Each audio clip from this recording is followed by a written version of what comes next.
Alright doctors, आज हम बात करने जा रहे हैं एक बहुत ही इंपॉर्टेंट कॉन्सेप्ट पर जिसे कहते हैं नेक्रोसिस। अब ये क्या बिला है? सिंपल लफ्जों में कहीं तो नेक्रोसिस वो सेल डेथ है जिसमें सेल की मेम्ब्रेन टूट फूट का शिकार हो जाती है, एंजाइम्स बाहर निकल आते हैं और फिर यही एंजाइम सेल को हजम कर डालते हैं। जैसे ही सेल मरना शुरू होता है, बॉडी एम्प्टी नहीं बैठती, एक जबरदस्त रिस्पॉन्स आता है जिसे हम कहते हैं इन्फ्लेमेशन।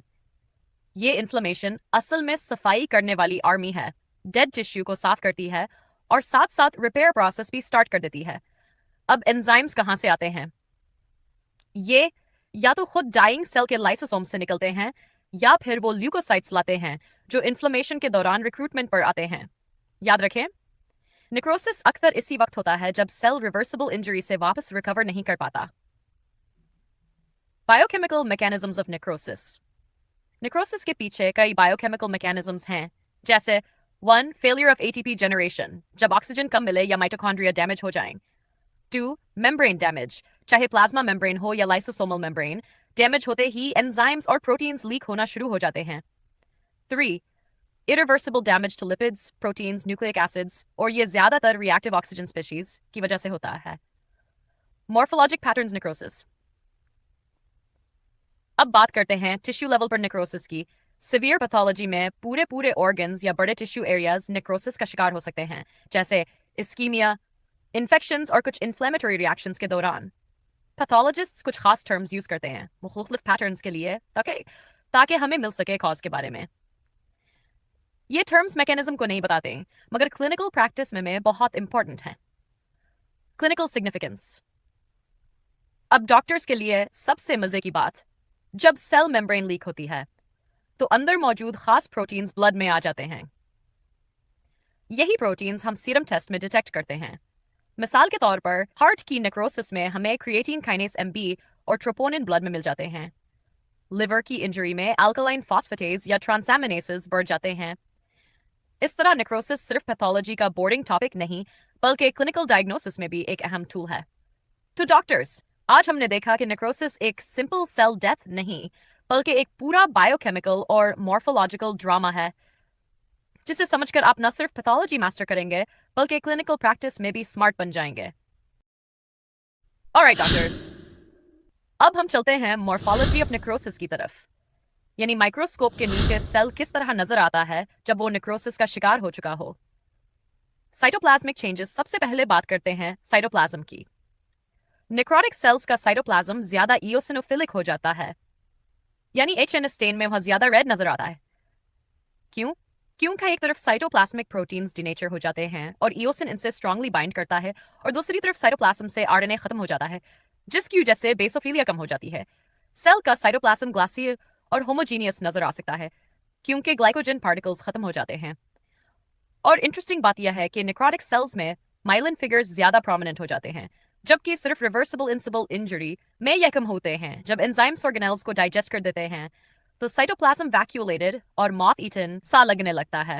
इलेक्ट्रॉन माइक्रोस्कोप पर आप देखेंगे कि मेम्ब्रेन्स टूटी फूटी होंगी, माइटोकॉन्ड्रिया बहुत डायलेटेड होंगे और अंदर अमोर्फस डेंसिटीज बन जाएंगे, लाइसोसोम्स रप्चर कर चुके होंगे और इंट्रासाइटोप्लाज्मिक माइलिन फिगर्स भरे होंगे। अब आते हैं न्यूक्लियस की कहानी पर। न्यूक्लियर चेंजेस 3 क्लासिक पैटर्न्स में आते हैं और ये सब डीएनए और क्रोमेटिन के ब्रेकडाउन की वजह से होते हैं। पाइक्नोसिस, न्यूक्लियस श्रिंक कर जाता है, बेसोफिलिया बढ़ जाती है और डीएनए एक छोटे डेंस मास में कंडेंस हो जाता है। 2. कार्डियोरेक्सिस, पैक्नोसिस के बाद न्यूक्लियस टूटकर छोटे छोटे फ्रैगमेंट्स में बिखर जाता है। 3. कार्डियोलिसिस, यहाँ बेसोफिलिया बिल्कुल फेड हो जाती है क्योंकि डीएनए एंजाइम्स डीएनए को डाइजेस्ट कर देते हैं। Fates of necrotic cells. अब सवालिया के मरने के बाद सेल का क्या होता है? कुछ नेक्रोटिक सेल्स कुछ वक्त का पनिजगा पड़े रहते हैं, कुछ एंजाइम्स डाइजेस्ट करके खत्म कर देते हैं। डेड सेल्स में माइलिन फिगर्स बनते हैं जो या तो मैक्रोफेजेस खा जाते हैं या फैटी एसिड्स में ब्रेक डाउन हो जाते हैं। ये फैटी एसिड्स कैल्शियम सॉल्ट्स के साथ बाइंड होकर डेड सेल्स को कैल्सिफाइड बना देते हैं। सो डॉक्टर्स, माइक्रोस्कोपी के नीचे नेक्रोसिस की पहचान साइटोप्लाज्म की इओसिनोफिलिया, ग्लासी लुक और न्यूक्लियस के 3 स्टेजेस पाइक्नोसिस, कार्डियोरेक्सिस और कार्डियोलिसिस से हो जाती है, और आखिर में सेल का अंजाम या तो डाइजेशन, फैगोसाइटोसिस या कैल्सिफिकेशन होता है। सिंपल, मगर क्लिनिकली और पैथोलॉजिकली बहुत ही इंपॉर्टेंट। Alright डॉक्टर्स, अब हम बात करेंगे नेक्रोसिस के मुख्तलिफ टाइप्स पर। याद रखें, ज्यादातर टाइप्स माइक्रोस्कोप या ग्रॉस लेवल पर डिस्टिंक्टिव नजर आते हैं।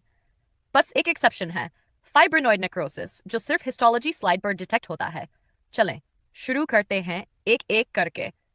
1. कोआगुलेटिव नेक्रोसिस, ये वो फॉर्म है जिसमें टिश्यू का आर्किटेक्चर कुछ दिनों तक प्रिजर्व्ड रहता है।